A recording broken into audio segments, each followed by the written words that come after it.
Welcome back to Woodworking with Wes. I want to introduce you to the project we're going to do today. This is a great little storage unit for your home. Has 8 cubbies and some baskets that fit into it, and it's super strong and super durable. This is not your typical big box store $50 item. This one's going to last and do well in your home, and you can do it in about 3 hours. It's just so easy to build, and I'm going to show you every step of the way how to do it.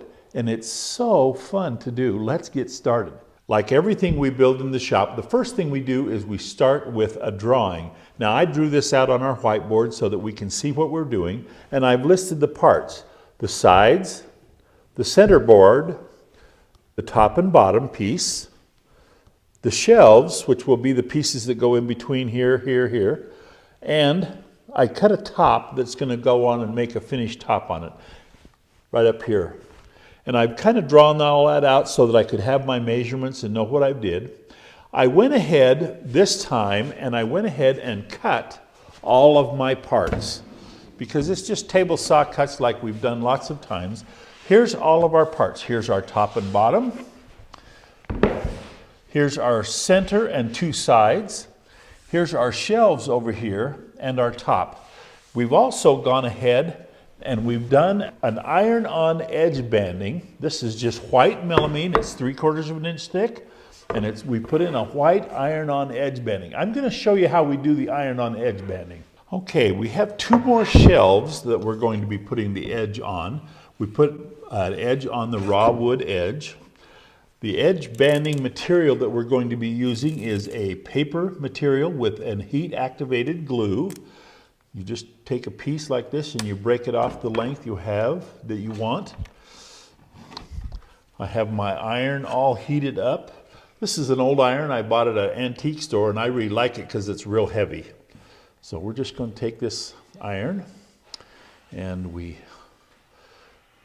run it across there, and we just make sure we get our material really good and warm and hot, actually, even, so that it melts that heat activated glue into the surface of our edge of our melamine stock and bonds really good. And we just make sure we get it really good and hot. And then I have a J roller. This is a J roller. I take my J roller and I roll down my material and make sure that all of that glue is pressed into the edge of my melamine stock. And I always tip it just a little bit so that it makes sure get those edges on there really good. We'll set that off to the side and we'll do the next piece just like it. So we take our material, break off a piece. It's nice to be able to stand it on edge like this. When you got a great big piece, sometimes it's a little harder, but these shelves were nice and easy. Make sure you get your iron good and hot. Now, you can get your iron too hot, and if your material begins to burn, your iron is too hot. And you might have to play with it on a scrap piece of material before you start to make sure you get your temperature just right, and then just get it good and heat it up.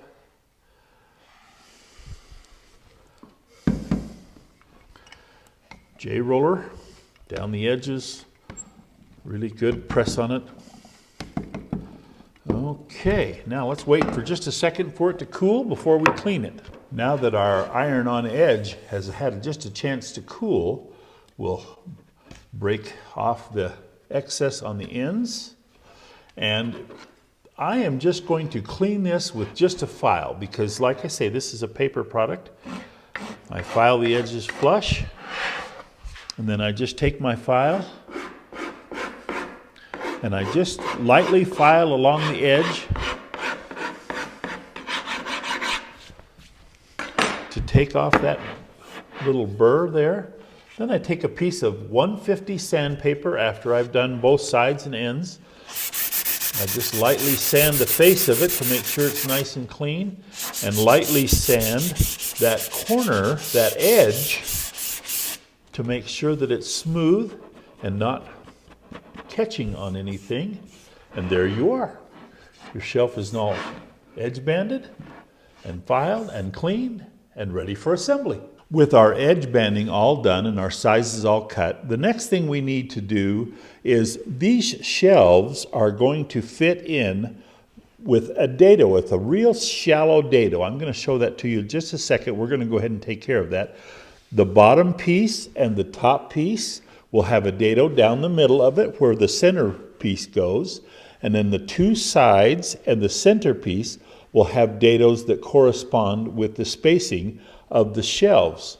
I have assembled my stacked dado set in my saw and gotten ready to go. Now I like to always point out that this dado set that I purchased from Amazon, Freud dado set, is the best dado set I've ever used because the chippers have 4 teeth around it. And it's just such a really good dado set. I always like to show when you're going to buy a dado set, buy a good one. Now I spent a few minutes. I set up my dado set and I played with the depth that I wanted.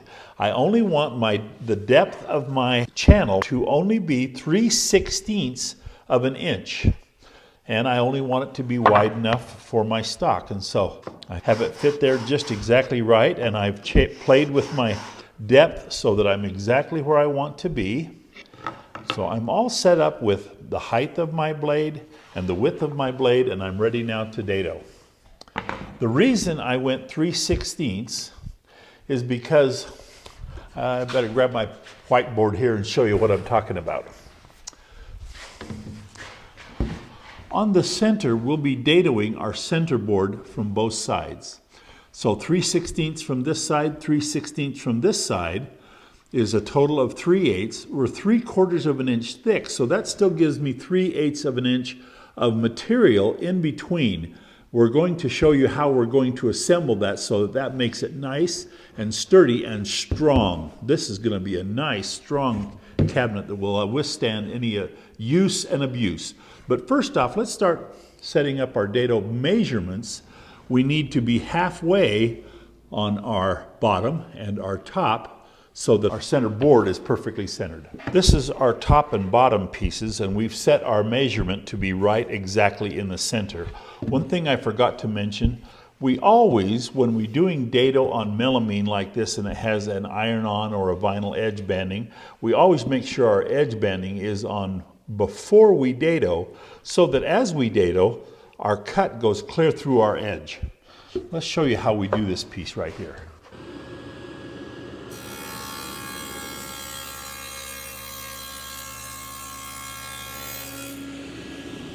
So there we are right there with a good clean dado, and this is what I meant by dadoing through your edge banding.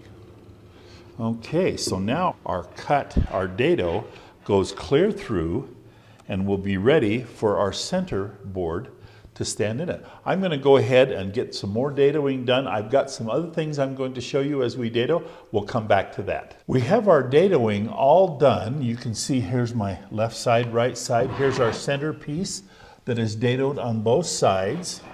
And then here's our top and our bottom over there. This piece fits into that. One thing I wanted to point out, if you'll notice, this is too long, top and bottom. I cut the center piece the same length as my sides so that my spacing of my dados could all be done at the same time. Our center board needs to go between the top and the bottom. If you'll notice here, our sides are 46 3/4 tall, but our center is only 42 5/8. That accounts for the 3-inch bottom toe kick piece and the top level of our top and bottom shelves. Now, one of the things I want to point out, our dados were 3/16 of an inch deep. So when I say over here that I'm 12 inches wide, my shelves would be 12 3/8 in order to allow for the distance that goes into the dados. Our distance from top to bottom is 10 inches, and so there's 10 inches, 10 inches, 10 inches, but the bottom one and the top one on our center board will be 10 3/16 space and 10 3/16 space in order to compensate for the fact that I need to go into the dado on our top and bottom. So basically this goes together like this, this piece goes in the center here, this piece is the side panel like this. And so we'll go ahead, the first thing we've got to do now is we've got to cut off a little bit on the top and a little bit on the bottom in order to make this come out to the 42 5/8 that it needs to be in order to be the proper distance. But you see that I have to compensate. This is going to be 10 3/16 to where I cut it off, 10 inches, 10 inches, 10 3/16 to where I cut it off there to compensate for the depth of the dado. All right, I did all my math and it works out. So let's get it cut and put together. We have begun the assembly of our cabinet by installing the top and bottom to our center divider, and we've installed 3 of the shelves alternating so that we can nail through the inside of the dado, and we have glued and nailed, so this is attached good and solid. We did the same thing to our outside panel. We put the one shelf that we missed in here, this one, and we are going to put some glue in the bottom of our dados, and then we're going to tip it up like this, and we will attach nails through the outside of our end panel, and that will be this half assembled. And then we're going to do the same thing to the other side. What that does for us is it gives us a good strong nailing side to side, because we've nailed here and here and here and here, and on this side we have nailed here and here and top and bottom. And so our cabinet will be nailed together on the one shelf that is facing into the one that is already existing. The glue and the dado will hold. Let's go ahead and go that far, and then we'll see how that comes together. First thing we'll do is apply a little bit of glue to the bottom of our dado. We don't want a lot because we don't want to have a lot of squeeze out that's going to make a mess, and so we're just going to put a little like that. We'll do that in all 4 of these dados that are exposed to this side, top, bottom, and the 2 shelves. The one shelf that we have installed here, we'll put a little glue across the top of it, like that. And now we'll just tip this up and line up our shelves with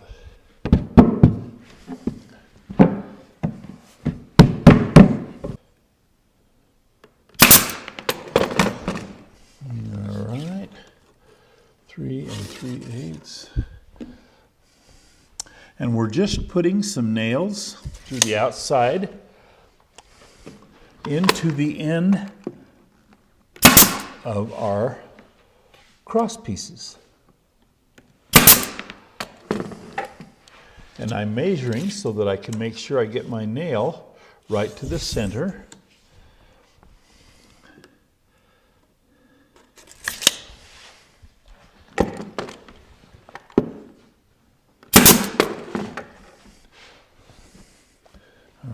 Now, this one down here, we'll 11 3/16. Well, first off, we can go.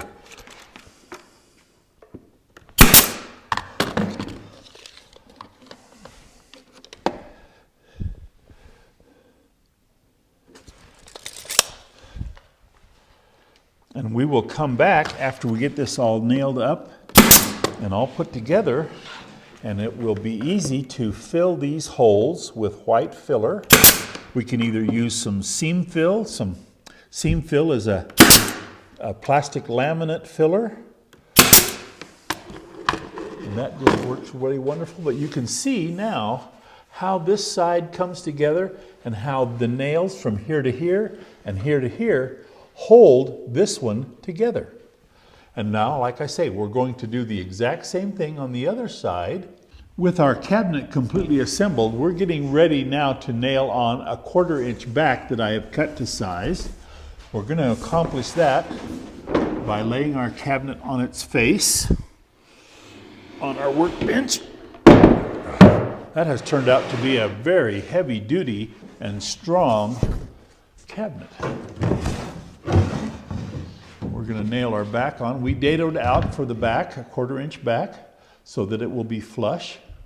And we're going to put it on there just like that. I'm going to mark a little mark right here on each side that lines up with the shelves so that I can put some staples.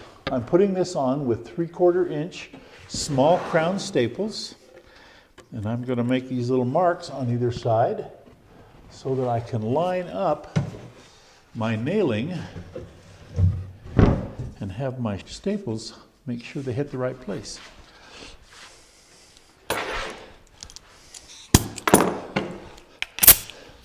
This will also help hold our cabinet good and square.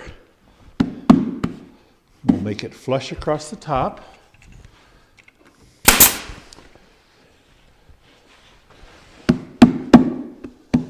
We'll go clear across the top with a row of staples. Then we'll pull the top as tight as we can to this side.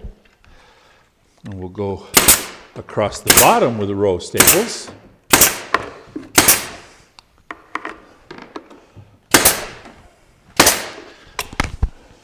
Then we'll go down this side.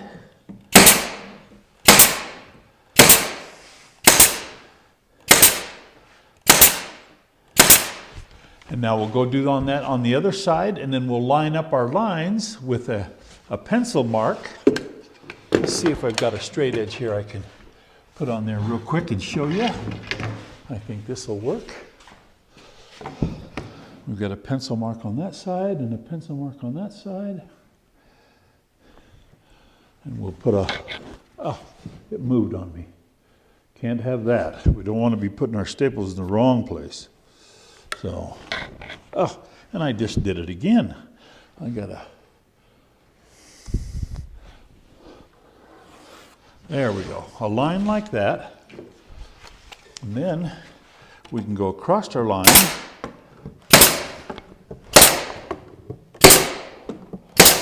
With the staples like that, and that will make our back secure. It'll hold our cabinet square, and it'll be ready for the rest of it.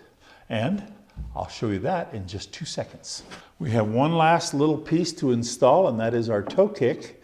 We put some stretchers underneath here to give us some support for our toe kick, and we just slide that toe kick piece in there like that. We're going to give it 2 nails from each side.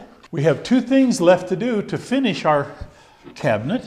One is the top that we made. The top was a 1/2 inch or 1 inch wider and a 1/2 inch deeper than our cabinet, and was banded all the way around. And it will fit on top like this, and will attach by putting some screws through the inside of the cabinet into the top. And then, of course, let's make sure we fit. Here's the little baskets that we made, and oh, look at that. Doesn't that look great? This has been a fun little project, and this is an easy DIY project that you can do. And I just showed you how, and we'll do another one next time on Woodworking with Wes.